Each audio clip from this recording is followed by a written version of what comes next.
रात्री मटकी मोड येण्यासाठी बघा चाळणीमध्ये ठेवून दिलेली होती, तर छान मोड आलेले आहेत आणि मिक्स उसळ बनवून दिलेली आहे डब्यासाठी बघा. आणि ते गेल्यानंतर माझं काम सुरू झालेलं होतं. मला खूप दिवसापासून कपाट आवरायचं होतं. दीदीच्या पप्पांचे कपडे ना ते काढायचे होते, खराब झालेले कपडे, तर तेच मी करत होती. भरपूर असे कपडे कोंबून ठेवलेले होते, ते घालतही नव्हते, तर बरेच कपडे निघाले होते. आणि कपाट रचल्यानंतर बघा किती छान कपाट दिसते.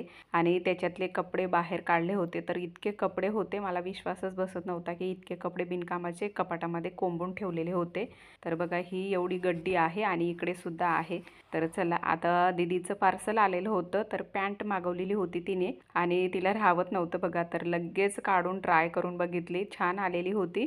मी ऑनलाईन कुंड्या मागवलेल्या होत्या, हँगिंग कुंड्या, तर दिवेशमध्ये मीच आणतो आणि मीच खोलतो, तर तेच करत होता तो. खूप जोर लावत होता, त्याच्यानंतर कैची घेऊन आला आणि सगळ्या काढून दाखवत होता बघा.